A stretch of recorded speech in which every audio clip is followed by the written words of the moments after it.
Hello दोस्तों, welcome to medicine daily. दोस्तों, आज के इस वीडियो में हम बात करेंगे एक कैप्सूल के बारे में जिसमें कंपोजिशन होता है डॉक्सीसाइक्लिन और लैक्टिक एसिड बेसिलस। ये एक एंटीबायोटिक कैप्सूल है और इस कैप्सूल का यूज स्किन से जुड़ी समस्याओं में और महिलाओं में होने वाली बीमारियों को ठीक करने के लिए किया जाता है। और इसके अलावा भी और भी बहुत सारी बीमारियों में इस कैप्सूल को दिया जाता है। तो इस वीडियो में हम जानेंगे और कौन कौन सी बीमारियां जिसमें इस कैप्सूल का यूज किया जाता है, इसको लेने का डोज क्या होता है, साइड इफेक्ट्स क्या हो सकते हैं और इस कैप्सूल को लेने से पहले आपको क्या क्या सावधानियां रखनी है। तो ये सारी जानकारी आपको इस वीडियो में मिलने वाली है, तो वीडियो को लास्ट तक जरूर देखें। दोस्तों, इसमें जो डॉक्सीसाइक्लिन और टेट्रासाइक्लिन क्लास का ब्रॉड स्पेक्ट्रम एंटीबायोटिक ड्रग है जो बैक्टीरियल इन्फेक्शन में और पैरासाइटिक इन्फेक्शन दोनों में ही इफेक्टिव है। यह डॉक्सीसाइक्लिन क्या करता है, बैक्टीरिया में प्रोटीन के बनने को रोकता है। जब बैक्टीरिया के अंदर प्रोटीन नहीं बनेगा तो बैक्टीरिया है वो जो धीरे धीरे किल हो जाएंगे। और जो लैक्टिक एसिड बेसिलस है वो एक प्रकार का माइक्रो ऑर्गेनिज्म है जो हमारे इंटेस्टाइन में गुड बैक्टीरिया को रिस्टोर करता है। जो गुड बैक्टीरिया होते हैं वो हमारे एंटीबायोटिक टेबलेट लेने से या बैक्टीरियल इन्फेक्शन होने के कारण नष्ट हो जाते हैं, तो उनको रिस्टोर करने का काम करता है लैक्टिक एसिड बेसिलस। दोस्तों, अब हम बात करेंगे यूजेस की, किन किन बीमारियों को ठीक करने के लिए इस कैप्सूल को दिया जाता है। तो जैसा मैंने आपको बताया, एक ब्रॉड स्पेक्ट्रम एंटीबायोटिक ड्रग है, तो किसी भी प्रकार के बैक्टीरियल इन्फेक्शन को ठीक करने के लिए इस कैप्सूल को दे सकते, चाहे वो ग्राम पॉजिटिव हो, ग्राम नेगेटिव हो या फिर पैरासाइट का इन्फेक्शन हो।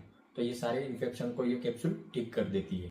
अगर किसी व्यक्ति को एक्ने की समस्या है, कील मुहासा हो गया हो, उसके अंदर पस भर गया हो, रेडनेस आ गई हो, बहुत ज्यादा दर्द रहता हो, तो उस समय इस कैप्सूल को दिया जाता है। ये एक्ने को ठीक करने के लिए काफी फायदेमंद होती है। इसके अलावा किसी व्यक्ति को स्किन इन्फेक्शन या सॉफ्ट टिश्यू इन्फेक्शन हो तो उस समय क्या होता है, स्किन पर इन्फेक्शन के कारण सूजन आ जाती है, रेडनेस आ जाती है या फिर दर्द रहता है, तो उसको भी ठीक करने के लिए इस कैप्सूल को दिया जा सकता है। उसमें भी ये कैप्सूल बहुत अच्छा काम करती है। इसके अलावा बैक्टीरियल न्यूमोनिया होने पर इसमें क्या होता है, फेफड़ों के अंदर इन्फेक्शन हो जाता है। तो फेफड़ों के अंदर इन्फेक्शन होने के कारण आपको बहुत ज्यादा खांसी चलती है, बुखार आ जाता है, सांस लेने में दिक्कत आती है, फेफड़ों में पानी भर जाता है और फेफड़ों में बहुत ज्यादा दर्द रहता है। तो उस फेफड़ों के इन्फेक्शन में यानी बैक्टीरियल न्यूमोनिया को ठीक करने के लिए भी इस कैप्सूल को दिया जाता है। उसमें भी ये कैप्सूल बहुत अच्छा काम करती है। इसके अलावा यूटीआई होने पर, यूरिनरी ट्रैक्ट इन्फेक्शन होने पर, इसमें क्या होता है, पेशाब की नली में या पेशाब की थैली में इन्फेक्शन हो जाता है, जिसके कारण आप जब भी पेशाब करते हो तो पेशाब करते समय दर्द रहता है, जलन रहती है या फिर महिलाओं में व्हाइट डिस्चार्ज की समस्या भी हो सकती है। तो उस यूटीआई इन्फेक्शन को ठीक करने के लिए भी इस कैप्सूल को दिया जाता है।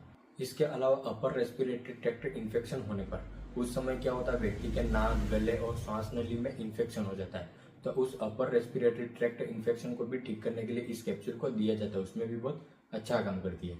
इसके अलावा अगर किसी व्यक्ति को आई इन्फेक्शन हो गया, आंखों के अंदर किसी प्रकार का इन्फेक्शन हो गया जिससे आंखों में जलन हो गई हो, रेडनेस आ गई हो या फिर आंखों से पानी गिर रहा हो, धुंधला दिखाई देता हो, तो उस कंडीशन में भी, आंखों के इन्फेक्शन में भी इस कैप्सूल को दिया जाता है। उसमें भी बहुत अच्छा काम करती है। इसके अलावा एक बीमारी होती है एसटीडी, सेक्सुअल ट्रांसमिटेड डिजीज। ये डिजीज मेल फीमेल किसी में भी हो सकती है। इसमें क्या होता है, जननांगों के पास सूजन आ जाती है, रेडनेस आ जाती है, इचिंग वगैरह होती है, तो ये इन्फेक्शन जननांगों के पास होता है, तो उसको भी ठीक करने के लिए इस कैप्सूल को दिया जाता है। और इस बीमारी होने पर महिलाओं में व्हाइट डिस्चार्ज की समस्या भी हो सकती है, तो ये उसको भी ठीक करने का काम करता है। तो दोस्तों, इन सारी बीमारियों में इस कैप्सूल को दिया जाता है। और इसके अलावा भी और भी किसी बैक्टीरियल इन्फेक्शन को ठीक करने के लिए डॉक्टर अपने एक्सपीरियंस के अनुसार इस कैप्सूल को दे सकते हैं, लेकिन जो मैक्सिमम यूजेस थे वो इस वीडियो में मैंने आपको बताए हैं। अब दोस्तों, बात करेंगे कुछ प्रिकॉशन की, इस कैप्सूल को लेने से पहले आपको क्या क्या सावधानियां रखनी है। दोस्तों, जब भी आप एक्ने को ठीक करने के लिए इस कैप्सूल को देते हैं तो आपको इस बात का ध्यान रखना कि ये कैप्सूल आपको आइसोट्रेटिनोइन कैप्सूल के साथ में इसको नहीं देना है, क्योंकि ये दोनों इंट्राओक्यूलर हाइपरटेंशन को बढ़ाती है। इसके अलावा कोई लीवर पेशेंट हो, लीवर की किसी प्रकार की प्रॉब्लम हो, तो उन व्यक्तियों में भी इस कैप्सूल को नहीं दिया जाता है। इसके अलावा कोई किडनी पेशेंट हो, किडनी में किसी प्रकार की समस्या हो, या फिर प्रेगनेंसी में, जो प्रेग्नेंट लेडी है, या फिर छोटे बच्चों में, तो इन सारों में इस कैप्सूल को बिल्कुल भी नहीं दिया जाता। अगर देना भी है तो आपको डॉक्टर की सलाह से ही देना, अपनी मर्जी से उन व्यक्तियों में इस कैप्सूल को नहीं दिया जाता है। तो ये कुछ सावधानियां हैं जो आपको रखनी है। अब हम बात करेंगे कुछ कॉन्ट्रा इंडिकेशन के बारे में, किन किन दवाइयों के साथ इस कैप्सूल को नहीं दिया जाता है। तो वो दवाइयां कौन कौन सी है, रिफाम्पिसिन है, वारफेरिन है, कार्बामाजेपाइन है, फेनिटोइन है, साइक्लोस्पोरिन है और मिथोट्रेक्सेट है। तो इन दवाइयों के साथ इस डॉक्सीसाइक्लिन और लैक्टिक एसिड बेसिलस कॉम्बिनेशन वाली कैप्सूल को नहीं दिया जाता है। तो इस बात को भी आपको ध्यान रखना है। कुछ कॉन्ट्राइंडिकेशन है जो आपको ध्यान रखने हैं। दोस्तों अब हम बात करेंगे डोजेस की। इस कैप्सूल को लेने का डोज क्या होता है। तो इस कैप्सूल का जो डोज होता है वो व्यक्ति की कंडीशन और उसकी जो बीमारी है उसकी गंभीरता के अनुसार इसका जो डोज है वो डॉक्टर द्वारा डिसाइड किया जाता है, कितने दिनों तक उसको देना है और कितना देना है। लेकिन जो सामान्य डोज है वो मैं आपको बता देता हूँ।